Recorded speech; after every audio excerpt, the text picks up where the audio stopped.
Teacher pours superglue on black boy's hair, unaware his father is the principal. 12-year-old Jamal Carter moved like someone who didn't want to disturb the air around him. He entered the halls of Edison Middle School each morning with quiet steps, backpack hugged close to his shoulders, head slightly lowered. Not from shame, but from a natural reserve that kept him grounded in observation. He was a boy who saw more than he said, who listened longer than he spoke. In a school filled with loud laughter, hallway banter, and the constant rhythm of sneakers scuffing tile floors, Jamal was like a whisper traveling against the wind. His presence didn't beg for attention. It asked only to exist in peace. Books were his escape. Not just textbooks, but worn novels with folded corners and scribbled margins. He carried them like treasures, slipping them into the crook of his arm between classes, reading quietly beneath stairwells during lunch. He enjoyed writing, too, mostly short poems no one had read except his mother once, long ago. Basketballs echoed down the gym hallway, lockers slammed shut with careless abandon, but Jamal remained on the edge of it all. He didn't care to be the fastest, loudest, or funniest, and that made him noticeable in the worst way to certain people, particularly Mr. Lorne. Mr. Lorne was the kind of teacher who believed order was proof of success. His classroom was lined with motivational posters that didn't match the tone of the room. Beneath each quote about perseverance and respect was a rigid silence, like the hum of electricity before a storm. His voice never rose to a shout, but there was always something sharp about it. Each word clipped at the end, like a scolding that hadn't yet found its reason. He noticed Jamal early in the semester, not because the boy misbehaved, but because he didn't break a sweat trying to impress. He didn't rush to answer questions, didn't jump to volunteer, didn't laugh when the class did. Mr. Lorne didn't appreciate that kind of stillness. He saw it as indifference. Worse, he saw it as a quiet challenge. Whenever Jamal offered an answer in class, Mr. Lorne would pause for a second too long, nod too slowly, then follow it with an unnecessary correction or an additional thought that served more to undermine than enhance. When Jamal turned in homework early, the grade often came back marked lower than deserved, with vague notes like needs more depth or review grammar usage, even when there were no mistakes to find. Other students would sometimes glance at Jamal after these moments, unsure whether to laugh, pity, or avoid eye contact altogether. Jamal never protested. He simply nodded, accepted the papers, and placed them quietly in his folder, as if collecting evidence for a case he wasn't yet ready to make. There was something about Jamal's quiet excellence that Mr. Lorne couldn't stomach. His essays were thoughtful, layered, and precise. His reading comprehension exceeded most of the class, and his test scores steadily hovered near the top.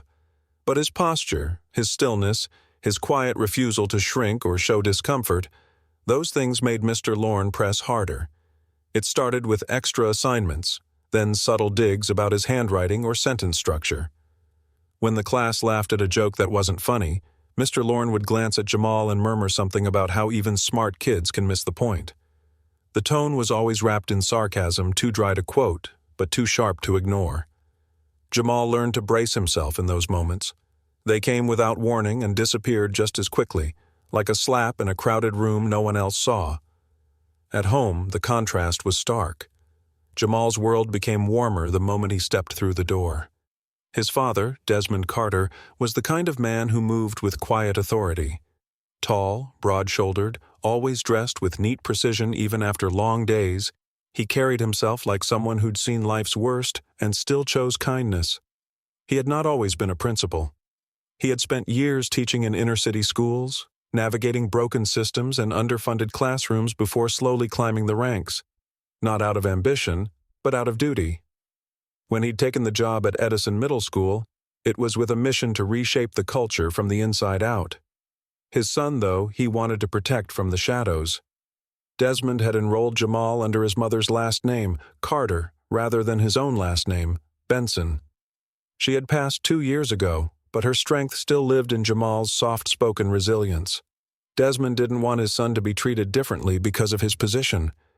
He believed that if Jamal succeeded, it should be on his own merit, not because people were afraid to offend the principal's boy. And Jamal, quietly proud, agreed. But neither of them expected that protection to become a blindfold. Desmond trusted his son.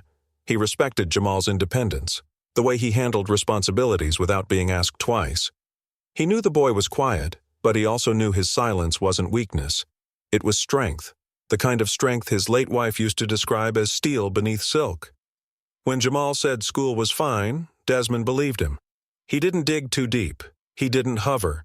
Their evenings were filled with routines, shared meals, quiet conversations, old family movies.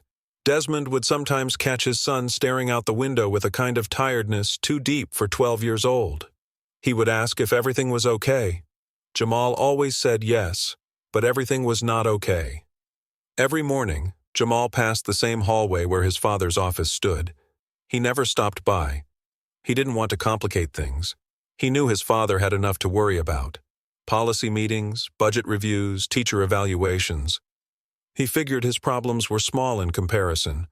Besides, what would he even say? That his teacher gave him odd looks? That his assignments felt unfair? That sometimes it felt like the room got colder when he entered it?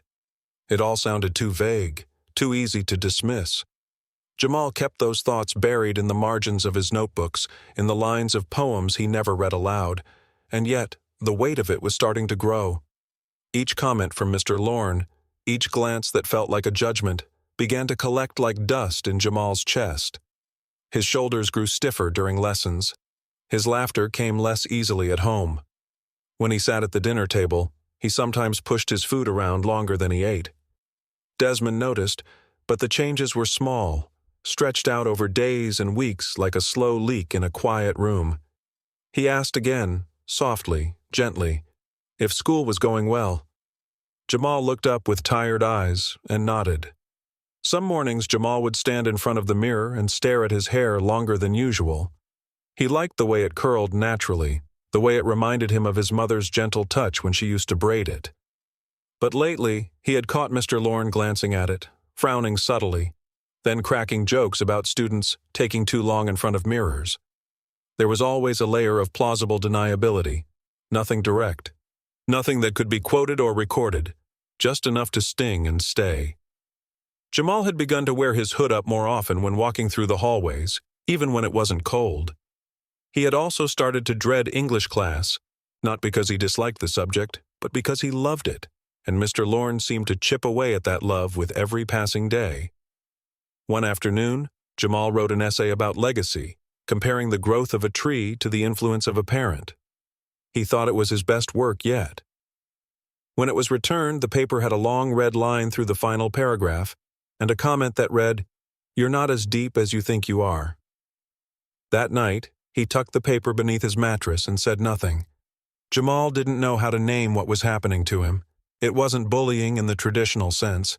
There were no shoves in the hallway, no stolen lunch money, but there was something colder, more precise, like being slowly erased by someone who claimed to be helping you stay sharp. Each day felt like a test he hadn't studied for, how to be invisible without disappearing, how to be quiet without being crushed. He told himself he just needed to survive the semester. He told himself Mr. Lorne would eventually forget about him and move on. But deep down, Jamal knew something was shifting. He felt it in the way the classroom door clicked shut a little louder each morning, in the way Mr. Lorne's eyes lingered too long when Jamal entered the room. There was a line being drawn, and Jamal was standing on one side of it, not knowing how close he already was to the edge.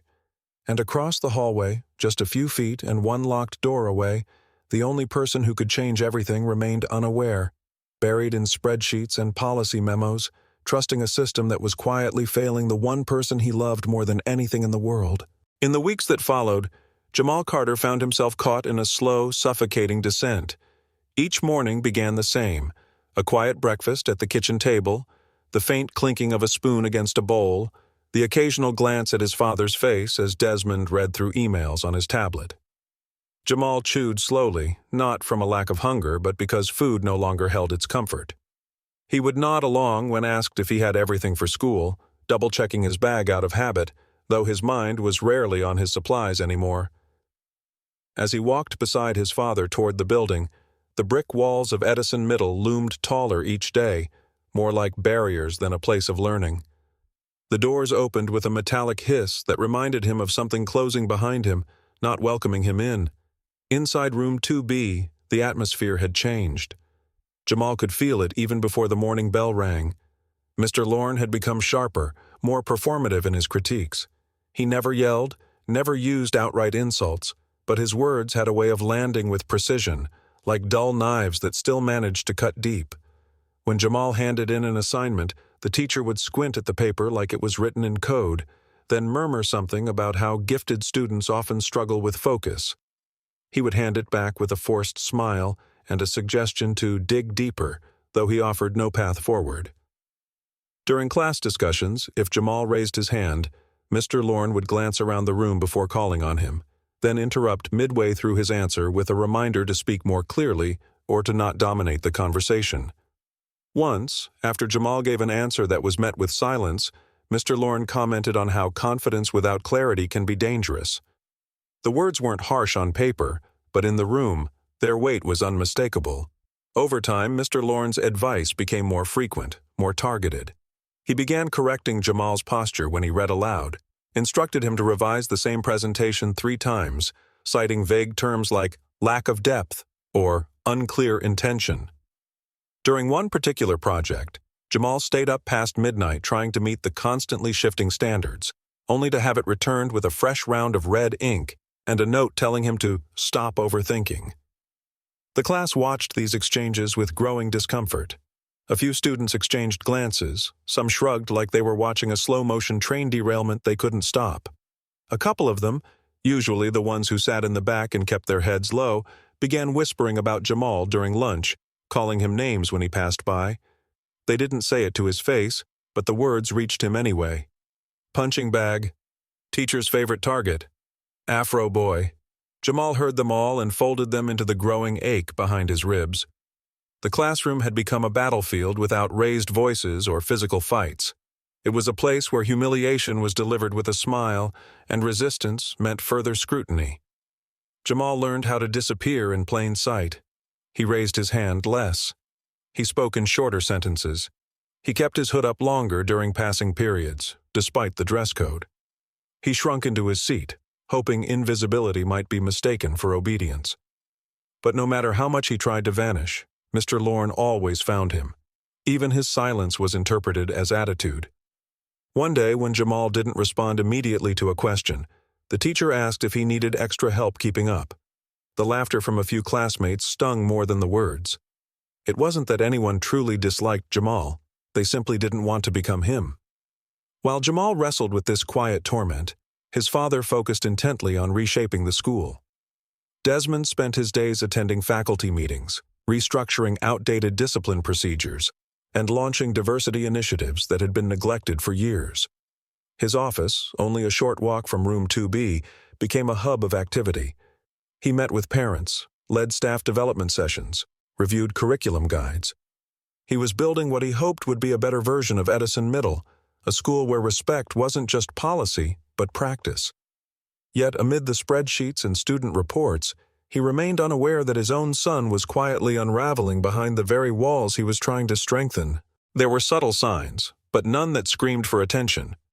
A few staff reports noted vague behavioral issues in room 2B, students acting out, lowered participation, some tension between peers, but none of it pointed directly to Jamal. Mr. Lorne's name came up now and then, usually in reference to his high standards and rigorous classroom control. On paper, he looked like a model educator, seasoned, well-reviewed, dependable.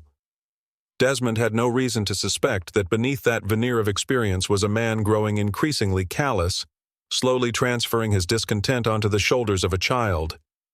And no one dared to document the change. Not the students who feared retaliation, not the aides, who only saw glimpses, and not the administration, which trusted the reputation over the reality. For Jamal, the school became less about learning and more about surviving. He stopped writing poetry. He tucked his notebooks away in drawers and stopped carrying them to school. His appetite waned, and dinners stretched longer as he pushed food across his plate in silence. At night, sleep became elusive. He would lie awake staring at the ceiling, tracing patterns in the plaster, wondering if he had done something to deserve this. He didn't want to disappoint his father, but the weight in his chest grew heavier by the day. Even when Desmond asked, gently, patiently. If something was wrong, Jamal hesitated. He wanted to speak, but the words felt like betrayal. What if he was just too sensitive? What if he made things worse? Desmond noticed the changes. He saw the way Jamal's shoulders had begun to slump ever so slightly, the way his responses grew quieter, less enthusiastic. He chalked it up to adolescence, the difficult bridge between childhood and teen years. He assumed maybe his son was dealing with friendship drama or the natural pressure of growing up. They still had movie nights, still laughed at old memories, but the laughter came slower. The light in Jamal's eyes, once soft but steady, flickered at the edges. Desmond promised himself to keep an eye on it. He didn't yet know that the fire was already burning too low. One morning, as they approached the school entrance, something shifted. Desmond reached for the door as usual, already mentally preparing for a long day of meetings. But when he glanced over his shoulder, he noticed Jamal had stopped walking. The boy stood a few feet back, eyes fixed on the building like it was a place he no longer belonged in. His face didn't show fear or anger, just a stillness so complete it made the air around him feel heavy. Desmond asked if everything was all right. Jamal blinked, nodded once, and slowly stepped forward. But that moment lodged itself deep in Desmond's chest. It wasn't just hesitation. It was something deeper, something quiet and bruised. The building swallowed Jamal once more as the door closed behind them. Desmond turned back toward the day ahead, unaware that the silence between father and son was no longer a matter of personality. It had become a shield. And on the other side of that shield, Jamal was growing smaller in a place that was supposed to help him grow. It happened on a gray Thursday morning, the kind of morning where even the sun seemed hesitant to rise. The classroom buzzed faintly with the shuffling of papers, the scraping of chairs, and the soft murmur of tired students. Jamal sat at his desk, pencil poised, mind sharp despite the heavy weight in his chest that had become routine. Math class had always come easy to him. Numbers obeyed rules, followed logic, unlike people. Mr. Lorne, standing at the front with his usual rigid stance and tight expression, was mid-lecture on linear equations when he wrote a problem on the board, miscalculating the slope. Jamal stared at the equation, heart thudding as he considered whether to speak. His hand rose almost out of instinct, quiet but steady. When Mr. Lorne called on him, there was no malice in Jamal's voice, only a gentle clarification, pointing out that the slope had been incorrectly inverted. A simple mistake, easily fixed. But something in the room shifted. Mr. Lorne's posture stiffened, his marker pausing mid-air.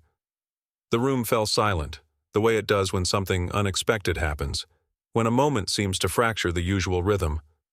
He turned slowly, eyes cold, the corners of his mouth twitching as if to smile, but never quite committing. Jamal's words lingered in the air like smoke, harmless in form, but thick with unintended consequence. The teacher didn't respond immediately. Instead, he capped the marker with precision, turned to the class and informed them that sometimes even the brightest students needed to learn humility. Without raising his voice, he instructed Jamal to stand at the back of the classroom for the remainder of the period. No one dared to question him. Jamal stood slowly, his cheeks burning as he walked to the back wall, the weight of every gaze pressing against his spine. He didn't protest. He didn't speak. He simply stood, eyes fixed on the floor, waiting for the humiliation to end. But it didn't end. From that day forward, something darker began to grow in Mr. Lorne's behavior. The passive-aggressive undertones that once danced just beneath the surface became more overt. Jamal, once a quiet fixture in the middle row, now found himself increasingly isolated. He was called out for random locker checks that yielded nothing but embarrassment, his belongings turned over in the hallway while passing students stared and whispered. When group assignments were given, Jamal was told to work alone, under the guise of independent enrichment. Detention slips appeared in his folder for infractions so small they bordered on absurd, walking too slowly to class, leaving a paper corner unrounded, not using the standard blue pen. The other students noticed, but none stepped forward. The classroom, once indifferent to Jamal, had now learned to look away. Mr. Lorne's messages grew more cryptic but unmistakable. During one lecture, he held up a small silver paperclip between two fingers, twisting it in the light. He told the class that even the weakest things could make the loudest noise, his gaze never leaving Jamal. Some of the students chuckled. Jamal didn't flinch. He had become used to the double meanings, the way his teacher could wield words like weapons, always carefully aimed, never provable. And while the attacks had become more calculated, they were still just below the surface, never enough for Jamal to justify making a report. He could already imagine how it would sound if he tried. Complaints about locker checks, about desk placement, about metaphors with paper clips. He knew what would happen. People would say he was being dramatic, that he was reading too much into it, that he was trying to get out of hard work. At home, the quiet continued. Desmond Carter had started to notice the cracks widening. His son, once naturally withdrawn but still warm, had grown colder around the edges. Jamal answered questions in clipped phrases, ate quickly, disappeared to his room early. There were no more Saturday puzzles, no more spontaneous sharing of poems or sketches. The light in Jamal's eyes, that glint of curiosity Desmond had always admired, had dimmed. One night, as they sat at the dinner table, Desmond leaned in and asked more directly if everything was okay at school. Jamal didn't look up from his plate. He simply admitted that he didn't like his teacher, that things weren't easy in class. But the details stopped there. Desmond pressed gently. He asked if Jamal wanted to be moved to another class, even offered to speak with the teacher himself, but Jamal shook his head. He didn't want to make things worse. He didn't want to be treated differently. He didn't want to be that kid, the principal's son who couldn't handle a little pressure. He said he'd be fine, that he could take it. His voice didn't shake, but his fingers had curled slightly into fists beneath the table, hidden from view. Desmond nodded, trusting him, but something inside him remained unsettled. What Jamal didn't say was that he'd already made that decision weeks ago. He had resolved to endure, to carry the weight alone, not because he believed it was right, but because the alternative, asking for help, felt like surrender. It felt like giving Mr. Lorne the satisfaction of knowing he'd gotten under his skin. So Jamal said nothing, even when things got worse. He kept his head down. He walked through the hallways with tunnel vision, stopped engaging in class even when he knew the answer, even when he wanted to speak. The snickers started to grow louder. They followed him from room to room, laughs that weren't even fully formed, more like breaths with a mean edge. Students began echoing phrases Mr. Lorne had used. "Careful not to be the loudest weak thing," they'd mutter when Jamal walked by. Or they'd stare at his hair and smirk like they shared some inside joke. Jamal could feel the heat of their eyes, their mocking stares grazing the top of his afro like static. His hair had always been a source of pride. His mother had loved it. Desmond had helped him learn how to care for it after she passed. It was part of his identity, a visible piece of the boy he was becoming. But now, it had become a silent target, a symbol. He began waking up earlier just to smooth it, worrying over how it looked, if it drew too much attention. But no matter how neatly he styled it, the whispers persisted. The jokes, while quiet, were cruel. They carried the same rhythm as Mr. Lorne's sarcasm, sharp, quiet, and meant to land without leaving bruises. Then came the morning of the glue. It was just like any other day. Jamal entered the classroom early as usual. He liked the quiet before the bell, before the noise and stares began. As he slid into his seat, something felt off. His hand brushed the edge of the desk and stuck slightly. He pulled away, frowning. There was residue, clear, sticky, and cold. At first he thought maybe someone had spilled something, but as he looked closer, the substance spread in a faint line near where his head would rest if he leaned forward. He wiped his hand against his jeans, heart beginning to pick up pace. He said nothing. He didn't report it. He didn't react. He simply waited for class to begin, his body rigid, mind racing. Throughout the lesson, he kept replaying the moment over and over. He didn't know who had done it. Maybe it had been another student, acting on whispered cues. Maybe it had been an accident. Maybe it hadn't. The thought that it could have been Mr. Lorne himself slithered into his mind and curled up there, refusing to leave, but Jamal forced himself to push it down. If he told anyone, what proof did he have? A sticky desk? A suspicion? Number he couldn't afford to guess wrong. He couldn't afford to look paranoid. So he stayed quiet, and the glue dried, unnoticed, unacknowledged. But it left something behind. Not just the residue on the wood, but a weight in Jamal's chest that would not lift. A warning, a prelude, a silent signal that something was building, that something was coming. With school evaluations nearing, a quiet storm began to stir inside the walls of room 2B. The atmosphere felt more charged, the air tighter with each passing day. Mr. Lorne had become visibly tenser, his once rigid demeanor now verging on volatile.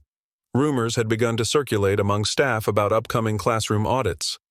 Administration was beginning to take note of outdated teaching methods, whispered concerns about inconsistent grading, and student feedback that painted a picture far from the glowing reviews of past years. Though no formal consequences had been issued yet, Mr. Lorne felt the pressure clawing at his skin. He could feel the invisible eyes tracking his every move, judging every lesson plan, every bulletin board, every awkward pause between questions. Control, that's what he craved most. And when the structure around him began to show cracks, he retreated to the one place he still held complete power, his classroom. Within those 4 beige walls, he could dictate the rules, assign the winners and losers, sculpt the social order with no need for explanation. And as his stress ballooned, Jamal Carter became his focal point. The boy's quiet intelligence, his subtle poise, had always been a thorn. But now, Jamal represented everything slipping beyond Mr. Lorne's grasp. Respect that wasn't forced, presence that didn't rely on fear. That Monday, Jamal walked into class with a fresh haircut. The faded sides tapered into a clean, carefully trimmed top. There was a quiet reverence in how he carried it, a small nod to the way his mother used to run her fingers through his hair and smile after every barber visit. It wasn't just a haircut. It was a restoration of something he hadn't even realized he'd lost. For the first time in weeks, Jamal felt a sliver of himself return, and that made what happened next all the more cruel. Class had barely begun when Mr. Lorne called Jamal to the front to read aloud from a passage in the social studies textbook. It seemed random at first until the teacher asked him to project louder, then criticized his tone, then his stance, then his volume again, then his posture. It spiraled quickly from instruction into scrutiny, each correction more pointed than the last. Then, with a coolness that chilled the room, Mr. Lorne commented on Jamal's hair. He called it distracting, said it was styled like someone trying to be seen instead of someone trying to learn. His words weren't loud, but they sliced deep. The room went silent. One student, sitting 2 rows back, opened his mouth slightly as if to speak, but the sharp, silencing glare from Mr. Lorne stopped him cold. The quiet returned, thicker than before. Jamal stood there, book in hand, eyes fixed somewhere far away, willing his tears not to fall. His throat tightened, but he kept reading, every word dragging like a chain. When he finally finished and sat back down, the bell had long since become an afterthought. The laughter didn't come this time. No one smiled, but the damage had already spread like oil on water. The feeling clung to Jamal the rest of the day. It followed him into the lunchroom, where he barely touched his food. It shadowed him through math, into the hallways, and all the way home. That night, Desmond noticed the new haircut, complimented it, even smiled the way Jamal's mother used to. But Jamal just nodded, pretending to be tired. He said his day was fine, that nothing happened, and Desmond, caught between wanting to trust his son and fearing his own instincts, let it go, for now. Later that week, another assignment came through. An art project tied to a history unit. Students were told to bring in supplies, markers, scissors, glue sticks. Desmond, always the supportive parent, had helped Jamal shop for the items the night before. They chose the good kind of glue, the solid ones that didn't dry out fast, and even picked up extras in case someone else forgot theirs. Jamal had been quiet during the shopping trip, but Desmond took it as normal preteen aloofness. That morning, Jamal packed the supplies carefully in his backpack. He kept his head down during homeroom, hoping the day would pass uneventfully. But when he reached room 2B, the unease began to creep in again. Mr. Lorne walked up and down the aisles, scanning the supplies like a customs agent searching for contraband. When he reached Jamal's desk, he picked up one of the glue bottles and turned it in his hand. There was a strange pause, like a moment holding its breath. Then, without breaking his rhythm, Mr. Lorne uncapped the bottle, leaned in slightly, and waved it under Jamal's nose with a smirk that didn't reach his eyes. "You always need help keeping things together, don't you, Carter?" The words were spoken so smoothly that for a second no one reacted. Then came the uneasy laughter. Awkward, confused, the kind that doesn't know if it's supposed to be real. A few students chuckled. Others looked away. No one challenged it. It didn't feel like a joke, but it didn't feel safe to say otherwise. Jamal sat frozen, staring at the glue bottle as if it were a loaded weapon. He didn't speak, didn't blink. Something inside him went still, the way a lake does before a storm breaks across its surface. No one noticed the slight tremble in his fingers. No one saw how his shoulders tightened, how his jaw clenched so subtly it almost looked calm. But behind his eyes, something had shifted. It wasn't anger, not yet. It wasn't sadness either. It was something heavier, something forged from repeated humiliations and silences swallowed whole. It was the kind of emotion that didn't explode. It condensed, like pressure deep underground, waiting. The rest of the class went on as planned. Students colored in historical scenes, built collages, chatted quietly under the flickering hum of the overhead lights. Mr. Lorne wandered the room, correcting here, adjusting there, his presence always looming, like a shadow stretched too far. Jamal worked in silence. He didn't ask for help. He didn't make eye contact. He kept his hands busy with glue and paper, methodically constructing his project while his mind spiraled far from scissors and construction paper. By the time the final bell rang, the air had returned to its usual quiet. Backpacks zipped, chairs scraped, students filed out. Jamal lingered a moment longer, pretending to pack slowly. When he finally stood, the glue bottle still sat on his desk, uncapped. He stared at it. For a brief moment, he considered saying something, anything. But then he remembered the laughter, the silence, the way even the well-meaning classmate had backed down with one look. So he capped the glue bottle, placed it back in his bag, and walked out without a word. No one saw the storm beginning to form behind his eyes, but it was there, and it was coming, It was a Friday morning, the kind that felt heavier than the rest. The sky hung low with pale gray clouds, casting the schoolyard in muted tones. Jamal Carter walked slower than usual, his feet dragging against the pavement as if each step cost more than it should.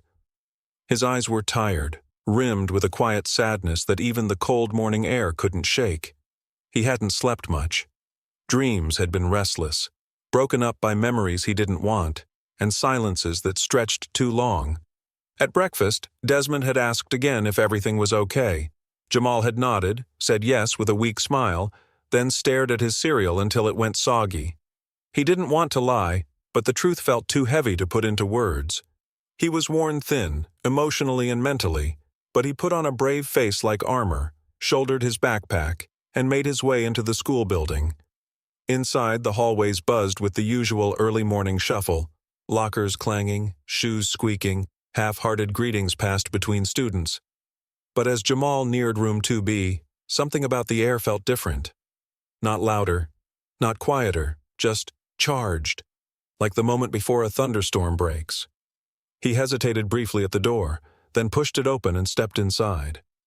The classroom looked the same, but the energy had shifted. Attendance was called without eye contact, smiles felt forced, and even the fluorescent lights seemed harsher than usual. Mr. Lorne stood at his desk, flipping through papers with a stiffness in his shoulders. His mood was unreadable, but tense. The kind of tense that didn't need to be loud to be felt. Jamal took his seat without a word, slipping into his usual spot like someone easing into cold water. He kept his head down, only half listening as the morning instructions were given. The class was starting a continuation of their art project, a collage about historical changemakers. Jamal had chosen Frederick Douglass. He had printed pictures, brought in quotes, and even found a magazine photo of an old abolitionist meeting to cut out. He liked the way the past could speak through images, like puzzle pieces telling a silent story. He opened his folder, laid out his supplies, and picked up a glue stick to begin arranging the pieces. His fingers moved steadily, though his mind was foggy. He focused on lining up edges, smoothing out corners, trying not to think about the burning in his chest or the echo of his father's concerned voice from that morning. The classroom buzzed with light conversation, scissors snipping, papers rustling. Some students whispered, others laughed. But Jamal stayed in his own lane, building his collage with a kind of quiet urgency. It felt like the only thing he could control. He didn't notice Mr. Lorne moving until the footsteps stopped behind him. A shadow passed over the desk, and Jamal paused, glue stick mid-air. The silence around him grew sharper, like everyone was holding their breath. Mr. Lorne didn't say anything at first, just stood there, towering over him. Then he turned away, walked to the front supply table, and picked up something small. Jamal didn't look up. He told himself it was probably nothing, just more supplies. Maybe tape, maybe scissors. But then Mr. Lorne returned. Jamal could sense it before he saw it. The deliberate way the teacher moved, the shift in the room's rhythm. He felt the eyes of classmates drifting toward him, one by one. The energy dipped, tensed. Then came the sound. The unmistakable click of a cap being twisted off a bottle. Jamal looked up just as Mr. Lorne leaned forward. The teacher muttered something low, words lost under the thrum of nerves, and then it happened. Without warning, without pause, Mr. Lorne squeezed a stream of thick, cold liquid straight onto the crown of Jamal's head. Time fractured. There was no shout, no warning. Just the wet squelch of the superglue making contact with hair and scalp. Then stillness. Pure, deafening stillness. The class froze, mouths parted, eyes went wide. No one moved, no one spoke. Even the ticking wall clock seemed to stop. Jamal sat frozen, spine straight, body locked in disbelief. He didn't scream, didn't flinch. The glue trickled down in slow, syrupy streams, catching in curls and soaking into the fresh haircut his mother once adored. It was thick, industrial, the kind meant to hold wood, not memories. As it slid downward, it clumped strands together, knotting them into hard, misshapen lumps. A slow burn began to spread across his scalp, not fiery but acidic, like betrayal made physical. He blinked once, then again. Still silent, still unmoving. Mr. Lorne stepped back, inspecting his work like a sculptor examining the first cut of marble. He looked at Jamal with an expression that hovered between satisfaction and contempt.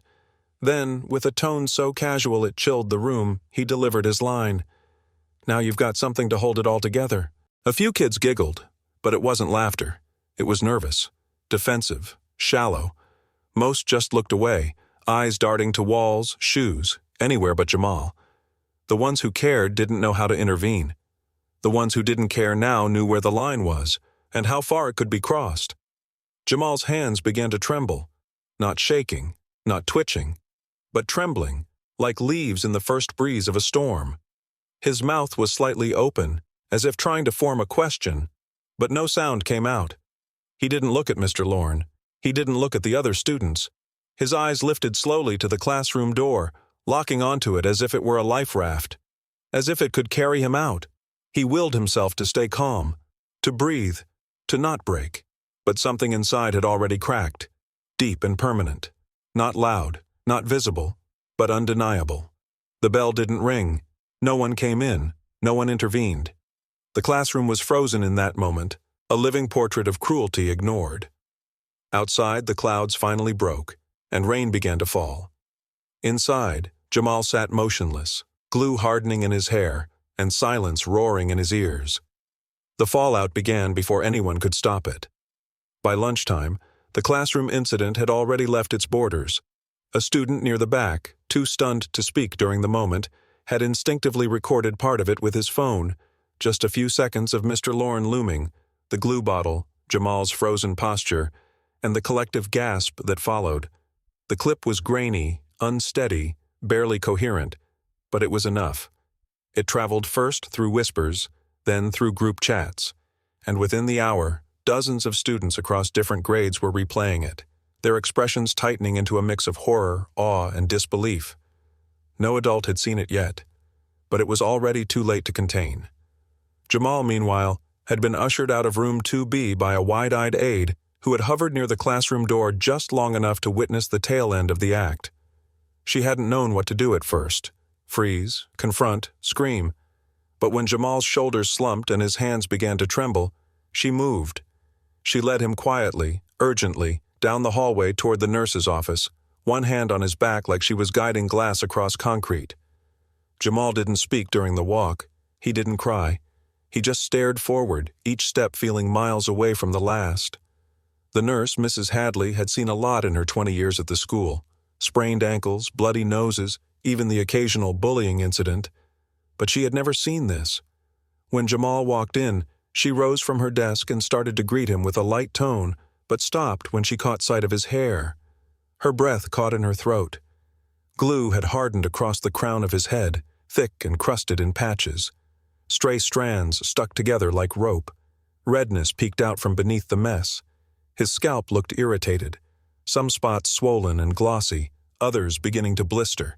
She didn't hide her alarm. She rushed forward, motioning him to sit, then crouched to examine the damage.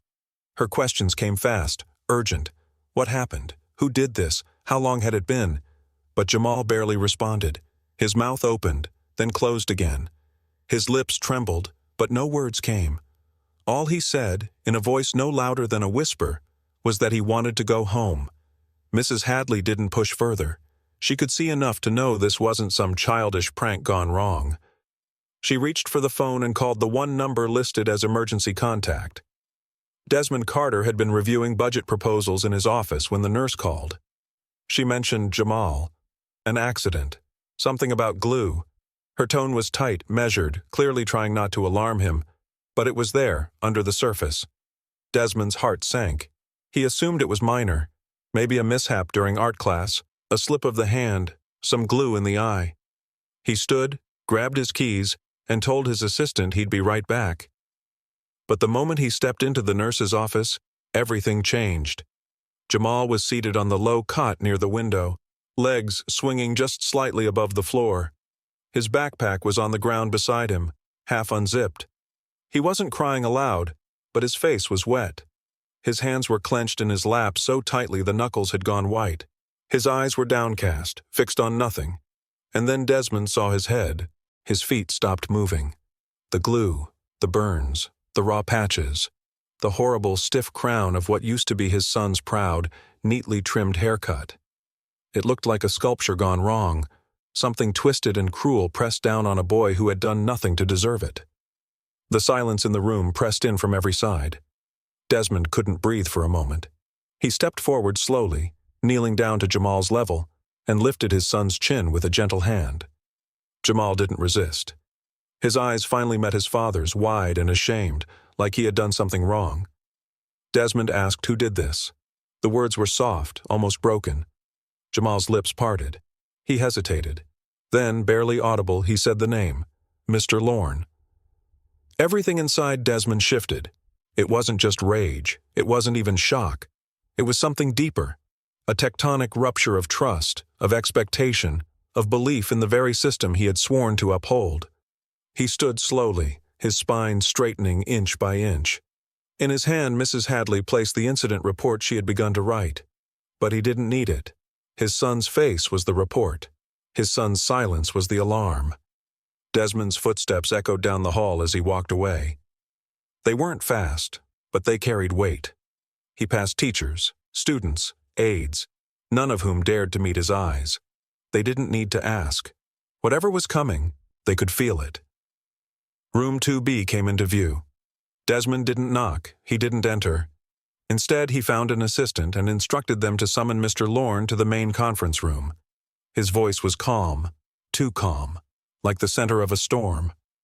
Mr. Lorne, still unaware of the full breadth of what had begun to unravel, was irritated at being pulled from class.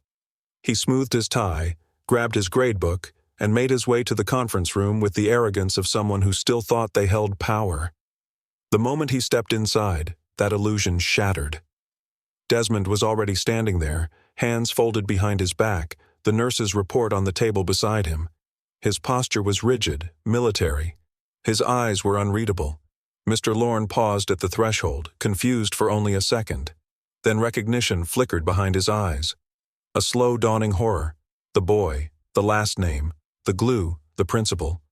His mouth opened, perhaps to explain, perhaps to deny. But before a single syllable could leave his lips, Desmond raised a hand. His voice, when it came, was quiet and cold. "Sit down." And just like that, the balance shifted. The room was no longer a place for discussion. It was a reckoning. Instead of remorse, Mr. Lorne leaned into a defense crafted with arrogance and denial. He sat stiffly in the conference room chair, hands folded too tightly, eyes darting between Desmond and the still frames laid before him. He called the incident a misunderstanding, a childish prank gone too far. He claimed Jamal was uncooperative, difficult, always challenging authority, and that perhaps the boy's attitude invited correction. He framed the glue as a dramatic accident, insisting there was no intention to harm, only a misplaced joke. Desmond watched, saying nothing for a long while, letting the silence stretch until the weight of it pressed against the room's walls like a storm front. Mr. Lorne took this silence as an opening, doubling down. He described Jamal as overly sensitive. Boys will be boys. Kids these days needed thick skin. He smirked when he mentioned discipline and maturity, his words veiled with the language of control rather than care. Then, without shame, he threatened to contact the teachers' union, warning that any disciplinary action would be met with resistance.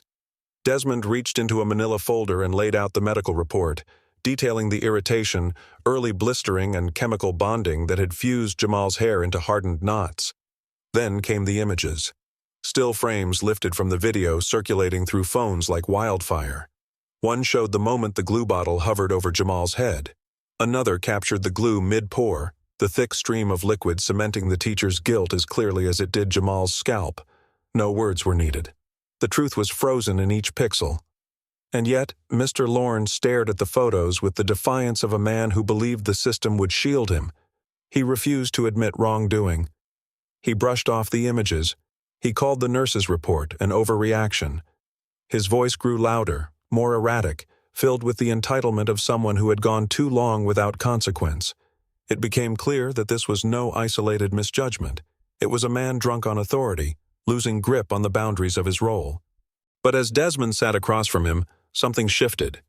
He no longer saw just a teacher defending a mistake. He saw the machinery that allowed it to happen. The moment the superintendent's office was looped in, the conversation grew colder, polite, legalistic. Emails referenced policy clauses and due process. The district's legal team suggested Desmond document everything with discretion. HR advised waiting until a formal investigation could begin, cautioning that anything too public might damage the school's reputation. Desmond was told to be careful, to be mindful of tone, to consider the long-standing relationship Mr. Lorne had with the district. None of them asked how Jamal was recovering. None asked what the boy had felt, sitting in that chair, glue searing into his scalp, the classroom frozen with fear. Instead, they asked whether Desmond had consulted with legal, whether the media had caught wind, whether this could be kept internal. It was a cruel irony. Desmond had worked his entire career to become the kind of leader who fixed broken systems from within. He believed in the chain of command, in measured justice, in protocol. But now he was watching the very structure he had helped uphold bend itself backward to shield a man who had humiliated a child. His child. It wasn't just about Jamal anymore. It was about every child like him who had been shamed and silenced, every report that had been rewritten to sound less severe, every complaint that had been buried under euphemisms like disciplinary concern or teaching moment. Desmond saw how quickly compassion evaporated in the face of potential scandal, and he realized something else. If he stayed silent now, if he complied, he would become part of the problem. So he made a decision. He would not whisper. He would not mediate. He would not water down the truth for the comfort of people who had forgotten what schools were supposed to be. Desmond knew there would be blowback, knew that taking a stand would place him under the same spotlight he was trying to shine on the system. But his son's dignity was not negotiable, and neither was his integrity. That night, after putting Jamal to bed and sitting in the quiet of their living room, Desmond wrote a letter, not to the district, not to HR, but to every parent, every staff member, and every board member. It was a letter of truth, of rage tempered by professionalism, of heartbreak cloaked in poise. It detailed what had happened, the timeline, the response, the failures. It named Mr. Lorne, and it named Jamal. Before he hit send, Desmond stared at the screen, heart pounding. He thought of his late wife, of the way she used to cradle Jamal's head in her lap while reading to him, gently running her fingers through his curls.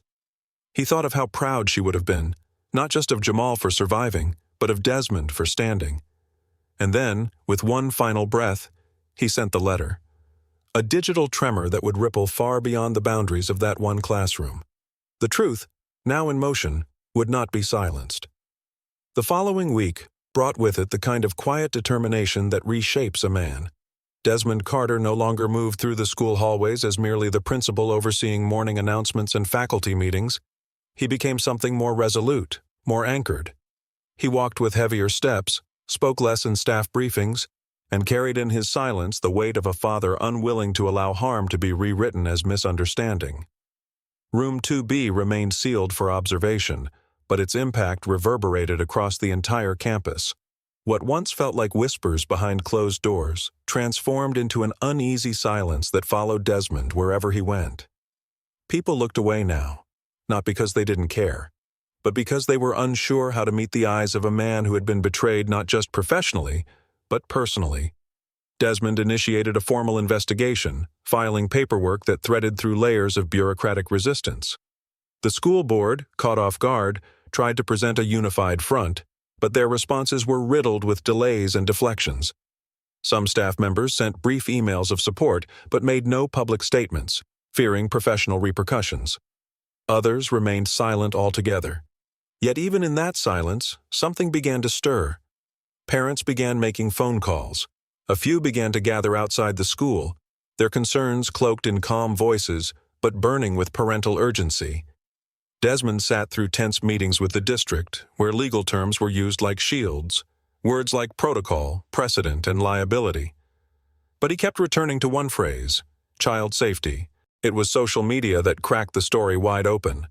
A student had recorded part of the incident, not the full moment the glue was poured, but enough to catch the tail end of the act, Mr. Lorne's smirk, and the class's stunned silence. The clip spread slowly at first, passed between group chats and private messages, but by the third day, it found its way onto a local activist's page. The video was shared with a caption that simply read, "This happened at our school." And with that, the silence broke.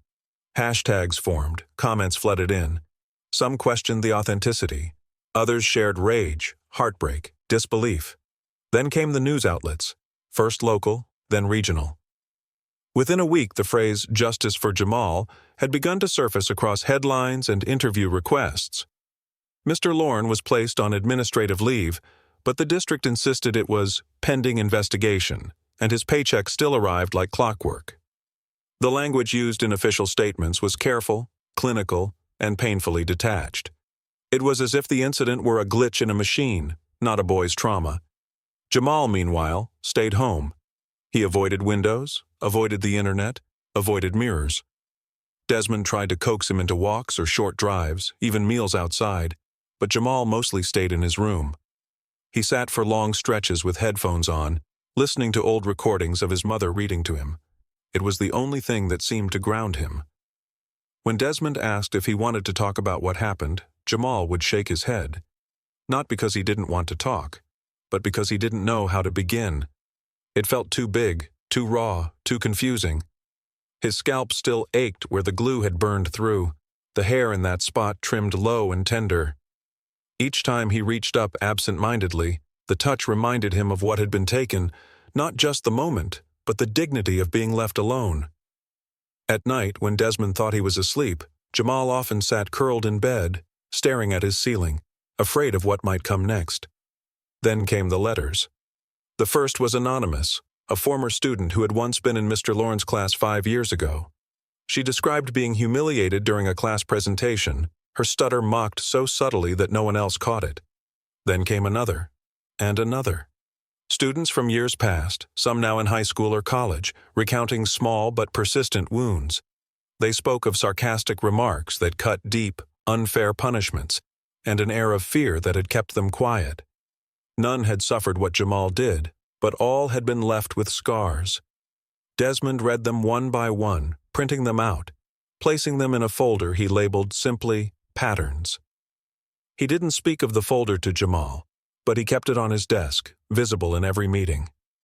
Eventually, a few teachers came forward, not with direct accusations, but with observations they now regretted staying silent about. A lunchroom supervisor remembered Jamal sitting alone more often. A substitute mentioned the classroom felt unusually tense when Mr. Lorne was in charge. Piece by piece, the image sharpened. This was not an isolated failure, but a long-standing rot that had been masked by tenure, reputation, and fear. The superintendent offered polite condolences and procedural statements, but Desmond could see the cracks forming. The pressure from parents, activists, and now the media created a ripple effect that no boardroom could contain. The narrative had shifted. This was no longer just about one teacher. It had become about a system, about children like Jamal who went unheard, about the daily decisions schools made between comfort and courage. Jamal watched it all from the sidelines, scrolling slowly through articles he never asked to be part of. He didn't comment, didn't repost, didn't say much. But something inside him was quietly changing. He no longer looked away from the news. He read every word of every letter sent by former students. He began writing in his notebook again, sometimes poetry, sometimes just fragments of thoughts that made no sense to anyone but him. And one morning, he left his room, sat at the kitchen table, and asked Desmond a question that made the man pause mid-coffee. "Is it okay to be angry?" Desmond didn't rush to answer. He looked at his son, truly looked at him, at the calm in his face, the tension in his shoulders, the quiet thunder building beneath his skin. And then he nodded slowly, because he understood. Jamal was no longer just afraid of being hurt. He was afraid of being invisible. And now, the world had started to see him. The school board convened a disciplinary hearing, closed to the public, with legal representation present on both sides. Desmond Carter, suited and stern, sat across from Mr. Lorne, who now wore a mask of restrained arrogance. The air in the room was thick with tension. Jamal did not attend, but his written statement was read aloud by the board secretary. It detailed the slow progression of humiliation, the fear he carried every day, and the moment he felt something inside him break. Jamal's words were simple, but they shook the room. There was no dramatic language, just honesty, pain, and clarity. One by one, testimonies were heard. Former students stepped forward via letters and video calls, sharing stories that matched Jamal's. A few teachers, emboldened by Desmond's stand, offered quiet affirmations that they too had seen signs but feared retaliation. Mr. Lorne's attorney argued procedure, suggested overreaction, and called the incident regrettable but blown out of proportion. He attempted to redirect the focus to Desmond's personal connection, implying a conflict of interest. But Desmond didn't flinch. He spoke with conviction, not just as Jamal's father, but as an educator who had seen the damage done when silence wins. "This is not just about glue," he asserted. "This is about a system that believes cruelty in a classroom is just part of the job." By the end of the day, the board reached a decision. Mr. Lorne's license was suspended indefinitely. He was fired from the district with cause. He stormed out, face red, still refusing to apologize. But the damage was done, not to Desmond, not anymore, to the legacy of someone who thought power meant protection. Desmond returned home to Jamal that evening and simply placed a hand on his son's shoulder. No big speech, no celebration. Just a quiet moment between father and son, bound not only by blood, but by what they both survived. Absolutely. Here's the final part, written exactly to your specifications. Weeks had passed since the hearing, and though the media storm had slowed and the whispers had dulled, the echoes of what happened still lingered in the walls of the school. Jamal stood outside the main entrance, his fingers tightening slightly around the strap of his backpack. The morning air was crisp, sunlight catching in the windows above as if beckoning him forward. He took a deep breath and walked in. Not into room 2B, he'd never have to return there, but into a new classroom led by Ms. Rios, a young teacher with kind eyes and a calm voice. She greeted him at the door with a gentle welcome, not forced or performative, but sincere. There was no pity in her tone, only a quiet acknowledgement that he was seen, that he mattered. Inside, the classroom felt different, warmer. The lights were softer, the walls lined with student artwork and quotes about courage, voice, and justice. Jamal took his seat in the third row, close to the window. As the bell rang, a few students turned to glance at him. One boy offered a brief nod. Another girl gave him a shy smile. Most didn't say anything, but their silence no longer carried the weight of judgment. It carried respect. Some of them had seen the video. Some had only heard about it. But all of them knew that Jamal had gone through something and had come out of it differently. Not broken, but sharper, quieter in a way that made people listen more when he did speak. He didn't rush to fill the space around him. He no longer felt the need to shrink into his chair or avoid raising his hand. He wasn't loud. He wasn't trying to prove anything. But there was a stillness to him now that spoke louder than any words. The kind of presence that comes from surviving something unfair and refusing to let it bury you. He started doing his classwork again, slowly building his confidence back, assignment by assignment. And though he still had moments when his thoughts drifted to that day, to the wet squelch of glue, the burning, the stairs, he no longer flinched. Those memories lived with him, but they no longer owned him. Desmond, meanwhile, moved through the school with new purpose. He didn't gloat. He didn't publicize what had happened or demand applause for the policy changes that followed. He simply got to work. With quiet precision, he implemented new reporting systems that allowed students to voice concerns anonymously. He introduced monthly mental wellness checks, where counselors visited classrooms not to interrogate, but to connect.